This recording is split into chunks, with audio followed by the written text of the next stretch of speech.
All right. So I set everything up to record and I think we're okay. Some technical difficulties on our live stream there.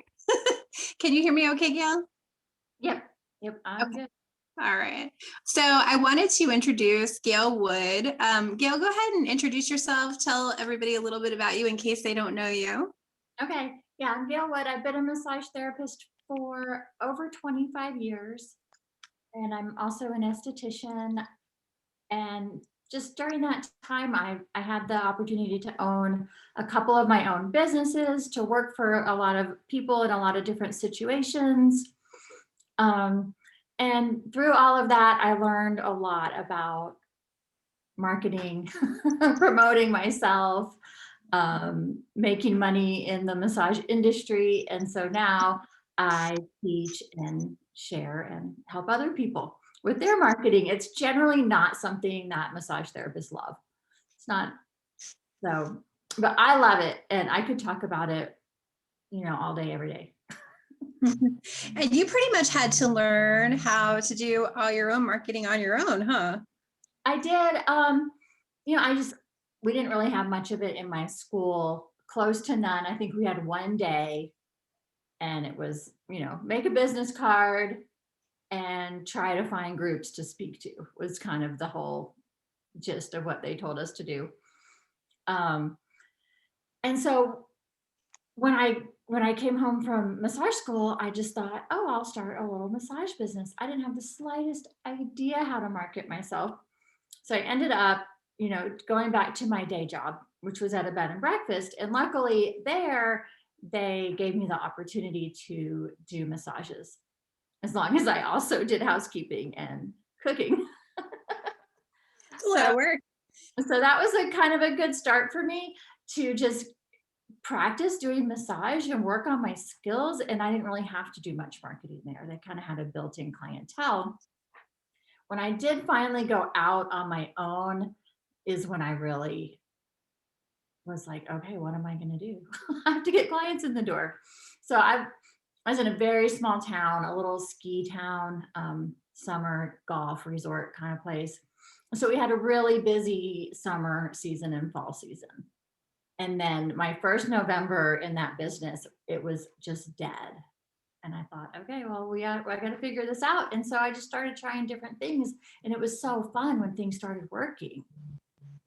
And just all these light bulbs started going off. And, I just kept going with it.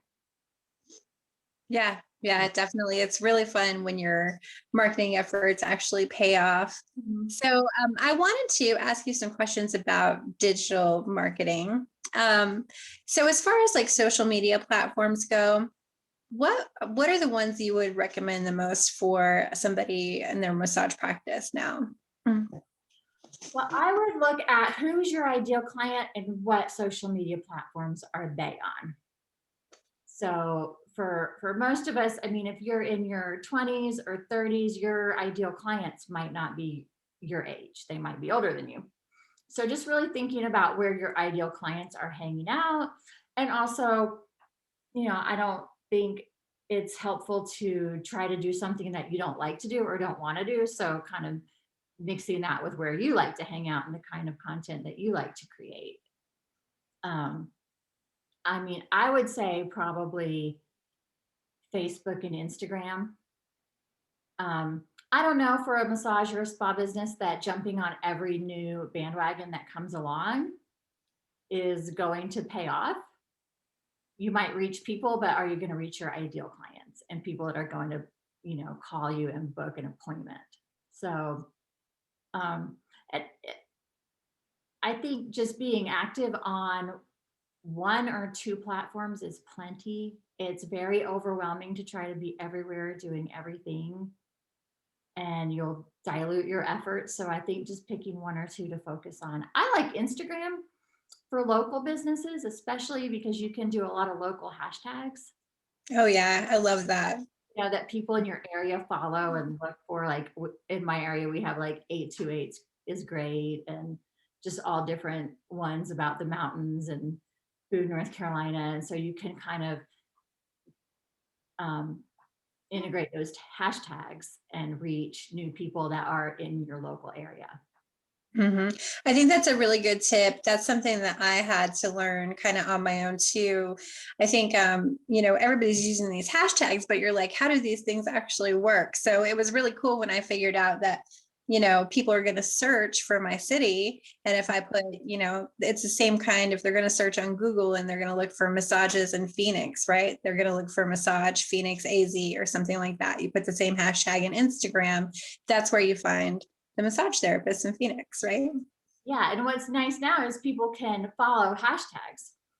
So you might have people that are just following, Phoenix, Arizona, because they want to see stuff about where they live. So, Mhm. um, and Instagram at this point, I feel like has more reach than Facebook. I think having a Facebook page as just part of your overall plan is a good idea. It's a good place to post your links back to like maybe your monthly specials, kind of updates. And one idea that I was thinking about just the other day is, if you have somebody who doesn't like to work on their website, maybe you just want to have a basic website, you don't like to go in the back end of it and try to do the updates and things like that, you could have buttons on your website and say, click here for my weekly specials. And then that just takes people to your Facebook page. Oh So yeah, that's nice. So that's the way you could integrate the two. And then when you have to do updates, you can just update somewhere that you're more comfortable posting. hmm Yeah, I like that. And I know like content, I really wanted to talk to you about content because you have all the good content. So content, like for me in particular, content takes so much time. I probably spend 2 to 3 days at the beginning of the month. Just I have a calendar that I try to plan out what my content's going to be. And then I've got Canva and I'm in there trying to make my graphics that I'm going to use. I try to leave a couple days free so I can put some news in there or something that might pop up.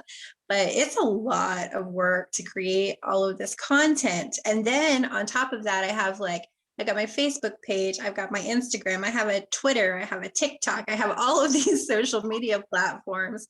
And there's no way I can keep all these things up. No way. So really, I just try to focus mostly on Facebook, and my groups, my business pages and stuff there. But like, I know you have some solutions for this. So I wanted to bring those up. Like, tell us about what they are. Well, another nice thing is now that you can connect your Facebook and Instagram together. So one thing I do is, I post to Instagram knowing that it's going to flow through to my Facebook page. So I have not gotten that far, but yeah. kind of both. um, so yeah, so I was teaching my marketing boot camp. What the second or third time I taught it, and the people in my boot camp were like, "Yeah, we want to do everything you're saying. We want to post on social media, but we don't have time to make all this content. We don't know how to go on Canva. Some people don't even know how to go on Canva and create graphics, and that can be a whole learning curve and take a while to get good at that. So I started my content clubs where I actually made massage and skincare and spa marketing content, and you could buy packages of it. So I did that. I ran that program for almost 5 years, and I have created so much content. I mean, hundreds of images, quote images, and blog articles, ad copy. So even if you don't know, like, what am I going to say today? What am I going to post today? I've got like little blurbs you can use. So all of that's in my marketing content libraries. And what I've done now is taken my most recent and my best content for the past 5 years and just packaged it up in one big package you can buy and download and save all of it, go through it, organize it, and then make, just use it as much as you want. I know I saw a great YouTube video you had where you were just going through the whole content library and how that works. So yeah, if you guys look up Gail on YouTube, just look her up under her name. She's got some great videos on there that kind of goes through all that stuff. And I thought it was great. It's amazing how much work you have put into this. You have made, how do you do this? I don't even know how you do it. Well, my program, I had so many people signing up for it that thankfully I was able to I hired a graphic designer, and a professional writer. So this is not like me, messing around in Canva, which is what it was when it started. And I, Right. okay, well, this is still probably better than a lot of massage therapists can do, but then I really wanted to have better and better quality. So I Yeah. outsourced a lot of it. And, I always said this, you could outsource all this, but I've already done it and you can buy it for, a fraction of the price. Yeah. I'm going to outsource it to you. That's what I'm going to do. Well, and right now it's all, I'm having my summer sales. So everything's 50% off. Yeah, this is a great time to get in there and look at what you have. Like I was just looking at your store earlier today and there's so much in there. I'm just really impressed with everything that you've done. I love that you have one of the other things I wanted to bring up is your teacher training stuff that you had in there and your CE classes, for like teaching infant massage and things like that. Those things are so great. So if anybody is out there and teaching or wanting to teach, you have that stuff available too. And I think that's awesome. Yeah. And that's one thing I noticed, people were saying, yeah, I want to teach CEUs too. How do I do that? And so I just create courses and things kind of as they come up and I get the idea to make them. Yeah. So, Those are really good. Okay, let's get back to our digital marketing. We kind of got off track there for a minute, but so what other methods might you recommend to some massage therapists who are like just starting off? Maybe they're just starting off in their business. What are the best things for them to do as far as marketing goes? I would absolutely make sure you have a basic, nice website. It doesn't have to be fancy, but it needs to be somewhere for people to go and get all of the information about what you do, where you're located, your services, all of those good things. It could even be a one-page website, but you need to have your own home on the internet so you can set up your Google local places. And Yeah. that is going to, especially if you're in a small town, that will probably get you in the top 3 to 5 in the search engines. I know it's harder if you're in a bigger city like you are. But if you fill that out completely and you get to be a confirmed business from Google, it's really, really helpful. People will find that you can link your website to it. You can put up photos. So I always recommend that you take care of that. I set up one for my husband when he started his electrical contracting business. He started that business when my son was 10 years ago. He has a different name for his business. We're in a different town. He gets calls every week from that listing. And Nice. yeah, and that's paying off. And we're not far away, so he can still do a lot of that work.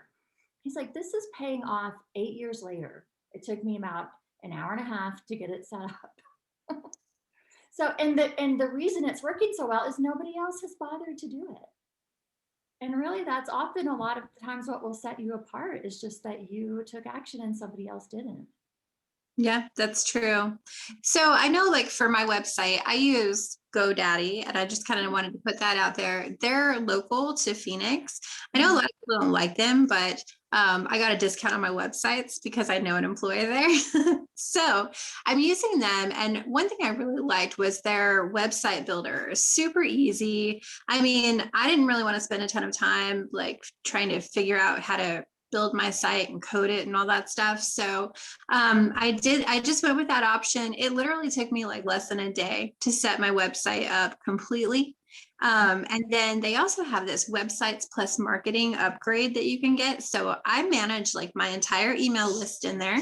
It's got a way for me to post blogs. I can send out emails to, anybody on my list, do it all through my website. I have an online store in there. It literally does everything. And I don't think that, as my businesses expand, I'm not going to be able to continue to use it because I think it's just really for a startup, but it's a really easy way to get going, and do it quickly, and it's not expensive. So, are there other options out there that you think are really good for just kind of like starting off? That's one, but which ones would you recommend? I like GoDaddy. I would recommend that. I like Weebly. I've built several sites on Weebly, and it's similar. It's, you know, the drag and drop um, website builder. I think Weebly and Square have merged at this point. Wix, I know, is also popular, and a lot of people say it's easy to use. So I would go with some option like that until you need more and want to Mhm. upgrade and maybe have somebody do a WordPress site for you or something like that. I mean, there's a little more you can do in the back end of WordPress, I think, for SEO. But for somebody, if you're starting out and you want to manage your own, go with one of these, you know, easy to use website builders. And even if you go with that, like my son could probably do a Weebly site, Yeah. you know, so you don't have to do it yourself. You can outsource it to your kids or somebody that you know that just happens to be good at that stuff without having to hire, you know, a full website designer, which can run a couple $1,000s. Yeah. Yeah, absolutely. So, what else? Let's talk about email marketing. Okay. What what do you use for email marketing? I use MailChimp. A And lot of people do. I yeah, haven't used that yet. So tell us a little bit more about like how MailChimp works. well, it's similar. It's a drag and drop kind of a thing. You can pick a template and then add, you know, if you want a photo, you just drag it over. Um, I've used MailChimp since 2014, and I've actually tried other things a couple times and just been like, I'm going back to MailChimp. So you have to use something that makes sense to you, that's easy for you to use. Because what I realized is when I got something that was more complicated, or you know, MailChimp has an app, you can actually just build an email on your phone or your iPad. And I was doing a lot less marketing when I was using another system that wasn't as convenient. So even though another system might do slightly fancier things, and um, MailChimp's actually getting more and more features now. They even have a website builder on MailChimp, which Oh, nice. like that, but they have added that to MailChimp. And so that would integrate with your email list as well. Um, so I think there's MailChimp, MailerLite. I really like Constant Contact. That's what I used when I had my spa. That's a great one if you're used to working in Word, Hmm. kind of set up like doing a Word document to build your emails. So, Okay, cool. Let's see, what else? but as far as email marketing goes, um, for a massage therapist, I would recommend that you send weekly. And a lot of therapists don't, you know, maybe don't want to send that often, but I think like a monthly newsletter that's a little more content rich. And then unless you're booked solid, just a Sunday night or Monday morning quick email. Hey, I have some availability this week. I just wanted to let you know. Here's where you can book your appointment. Super simple. Mhm. But um, I will tell you, if I had a massage therapist email me every Monday morning, I would get a lot more massages. I probably would too. I'd be like, oh, well, yes, please, thank you. Because it's one of those things, I'll take that by Friday. Thank you. it's one of those, like, we always think about booking our massage when, you know, maybe we're at the grocery store. Then by the time we get home, we forget to book it. So sending out those reminders is really helpful to your clients. It's not a bother, it's a help. Yeah, definitely. Do you have any knowledge of like customer relationship management systems like CRMs or anything like that where you can kind of track your interactions with your customers? Yeah. So I think most email platforms at this point have that. MailChimp has a tagging system, so you can add different tags to clients. Maybe you want to separate out everybody who first came in with a gift certificate, so you can tag those people when you add them to your list. Uh, Mhm. you can also do different things based on their activity from an email. So if you're sending out a few emails about your Christmas gift certificates and you want to send a last minute reminder just to people who are interested, you can send that last email to only people who've clicked. your emails, you like your past 5 emails. So those are people that went to your website and looked at gift certificates. And so it is nice to be able to use some of those tools. And you could do a separate list, like people who want Monday reminders and people who don't. Mm-hmm. So yeah, there's a lot of segmenting and tagging that you can do. Oh, that's good. That's good. I did look at one CRM that I wanted to bring up. It's called Nutshell, and this one looks really good. I talked to a therapist in Idaho who was using it, and he said that he's using it to do all of his tracking for all of his contacts in his business. It's not very expensive. I think it was like $13 a month for a starter. But if you're looking for something to track, you know, every interaction with your customer, that might be another thing to kind of take a look at. And then I kind of want to talk about let's talk about the big picture of marketing, right? Like, how do we plan out what the heck we're going to do over the course of a year or over the course of 6 months? And how far in advance should we be thinking?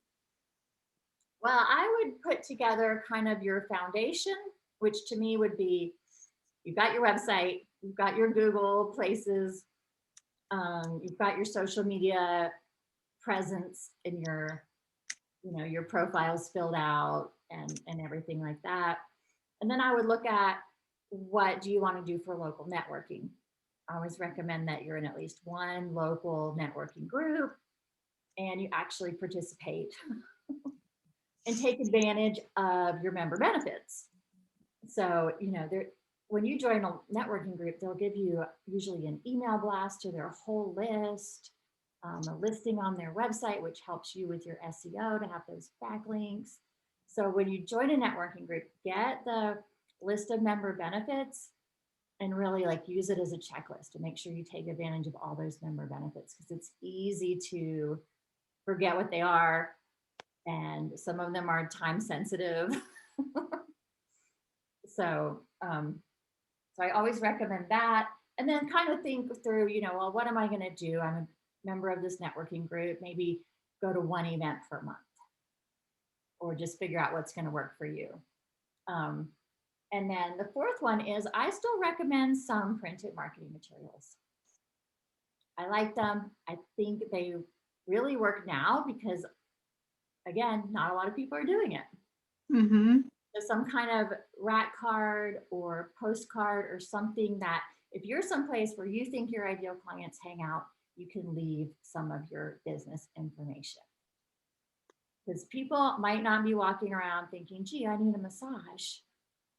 But when they see your thing, they're like, oh, I do need a massage. And I really like that,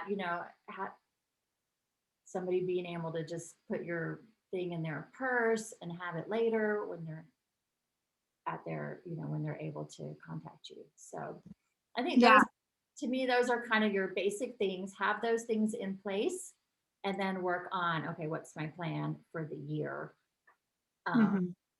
And I would do some kind of consistency on social media. I don't think you need to be posting multiple times a day. Figure out what's going to work for you. So out of those 4 things, though, it's like, which one do you like the best? And then kind of put your focus more there. Once you've got that foundation laid, you can focus more on your email marketing and social media, if that's the kind of thing you like to do. If it's not, you might say, hey, I just really like meeting people in person. I'm going to do more with the networking groups. So just figuring out, where your opportunities are. Yeah, those are great. About printed materials. So when I was last running my private practice, I just used Vistaprint to kind of design all my printed materials. But I know Canva has some really great designs too that you can use, really easy to make your rack cards or your flyers or anything like that. And then maybe, I don't know if you can transfer those things over to Vistaprint to get them printed, or how do you do that now? Yeah, I think you can. You just have to make sure that you know what size Vistaprint wants, and then you can upload stuff that's pre-done. So if you have a designer that makes it for you, you can upload it to Vistaprint. Or if you do it in Canva, you can upload it to Vistaprint. And I happen to have rack card templates. that you can design in Google Sheets, I believe. They're just kind of fill in the blank, and then you can upload those to Vistaprint. Oh, nice. That's so easy. Yeah. So easy. All right. And then as far as like local networking, you mentioned what kind of groups would you recommend? I mean, I would definitely recommend the Chamber of Commerce. Like I've been involved in the chamber as a spa manager and a lot of events, and we got a lot of business that way. And it was great to network with the rest of the business community. What else would you recommend?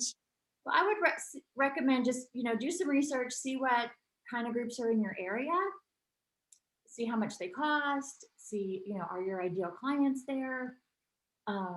For some people, it might be best to just join a women's business group. Yeah.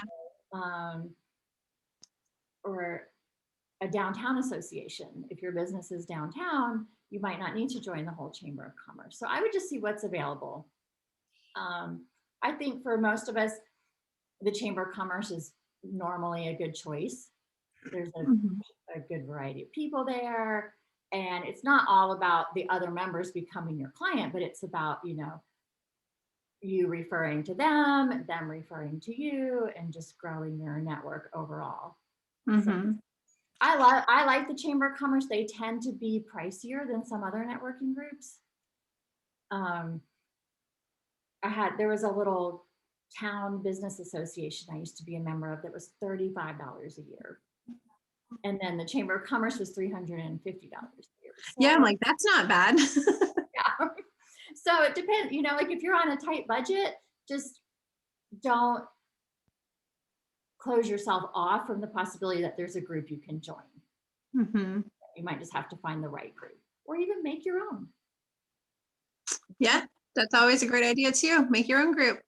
And then what about referrals? I feel like referrals is something that really should be talked about. Like getting your clients to leave you really good reviews after you've had a session with them, and getting them to refer their friends and their family to you.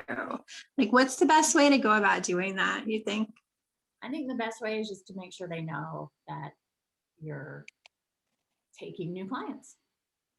So, and, just mention it. I wouldn't mention it if they're weekly, like every time they come in, but mention it every now and again. And then if you're sending your emails, that's another great place to just put a little PS. I'd love to see your friends and family. If you know anybody who's looking for a massage, please let them know about me. I think that works better than doing some kind of referral scheme. I think that, I don't know, as a client, I'm like, I don't want $5 for sending in my friend. I want to send my friend because I think you're the best.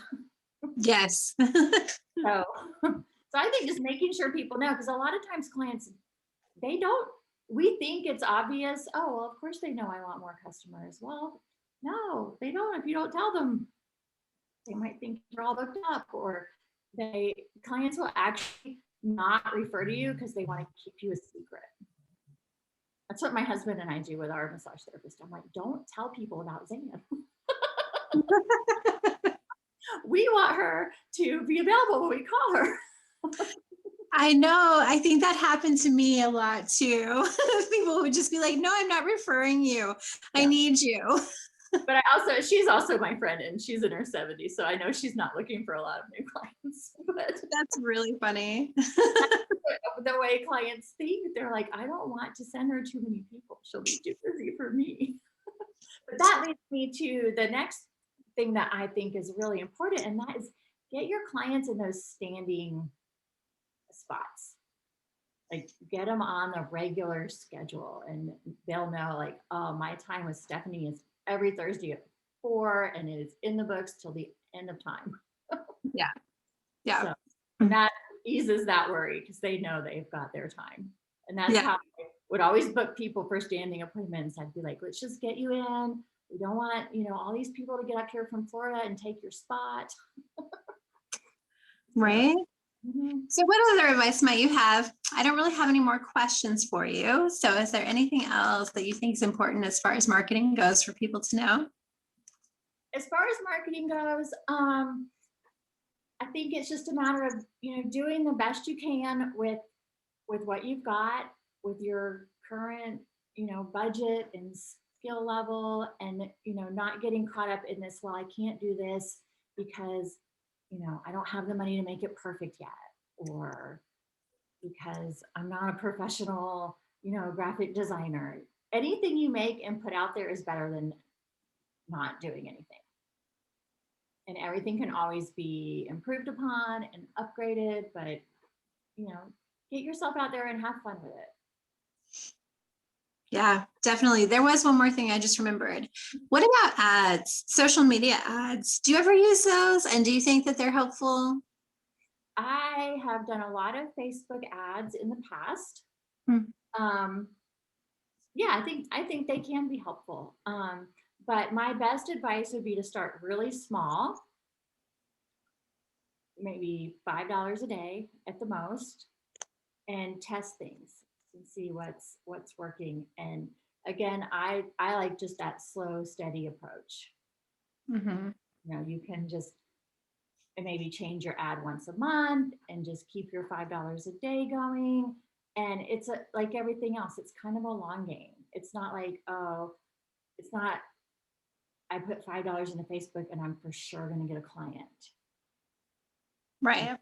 It doesn't work that way. But if, after a month or two, you may get one of those clients that stays for 10 years. And then it was worth it. It's worth it. So it's really can be hard to measure, how your efforts are paying off if you don't stick with it. I always say for at least 3 months. Mm-hmm. You do try it for at least 3 months and give it time to get out there and to work. And sometimes it's the smallest things. I have this story I tell about missing a call in my office, and I saw that number, and it was like missed call, and it was a local number, and I was just sitting there going, should I call back or not?